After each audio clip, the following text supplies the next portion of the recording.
Ebermannstadt, capitale secrète de la Suisse franconienne. Cela ne fait aucun doute, du moins pour ses quelques 7000 habitants qui vivent à la porte occidentale de la Suisse franconienne. Bien qu'elle possède le sanglier, Eber en allemand comme emblème, la ville tient probablement son nom d'Ebermar de Thuringe, qui fonda une colonie sur ce site avant l'an 531. Ebermannstadt est donc riche d'une histoire de près de 15 siècles. Idéalement située au milieu du triangle formé par Nuremberg, Bamberg et Bayreuth, elle bénéficie d'un excellent réseau routier et ferré.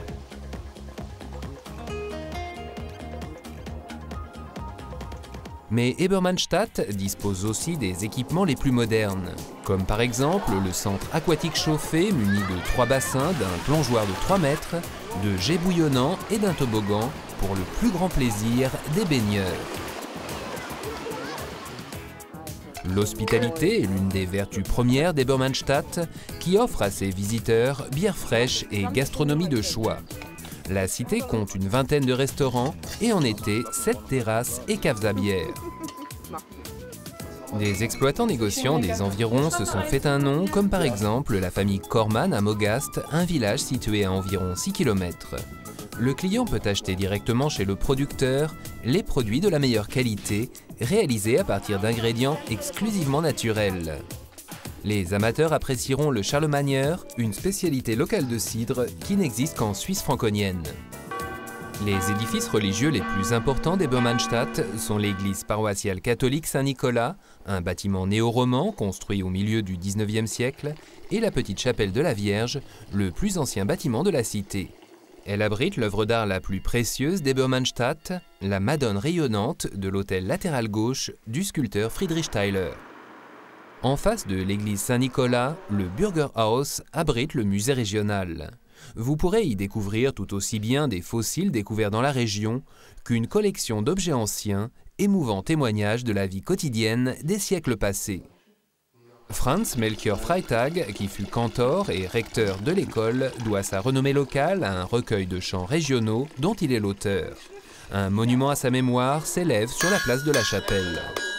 Le 3e dimanche du mois de juin, un marché historique fait revivre les traditions du passé dans le quartier des Granges.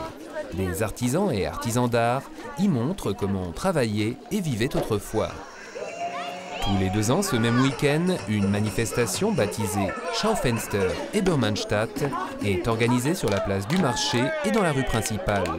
L'édition 2009 a été consacrée au sport.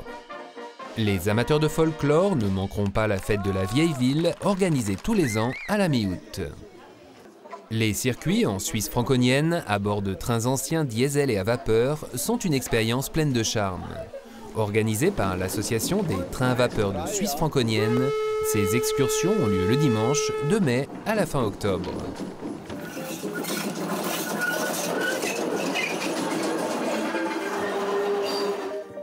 La Suisse franconienne dispose également d'un patrimoine historique d'une grande richesse. Par exemple, les ruines du château fort de Neideck, à environ 5 km à l'est de la ville. Une vue aérienne nous montre aussi la forteresse de Feuerstein qui domine la ville, et la vallée de la Wiesent, la rivière qui traverse la région. L'aérodrome Feuerstein est le point de départ des excursions aériennes. Nous voici de nouveau à Mogast.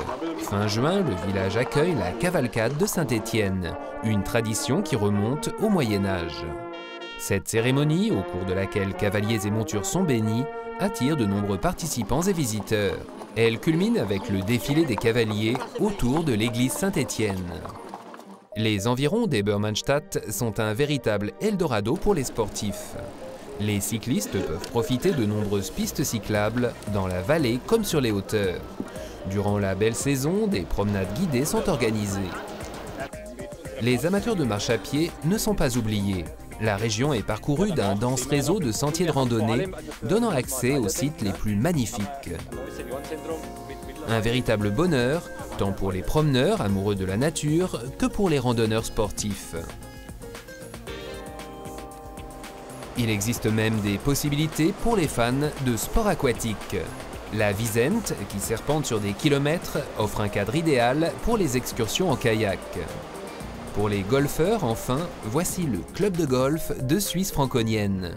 Vous pouvez vous y entraîner seul ou sous la conduite avisée de Salvatore Romeo, professeur diplômé EdPro. Au terme de votre parcours, le pavillon club vous attend pour un moment de détente. Ebermannstadt, tout un monde à découvrir.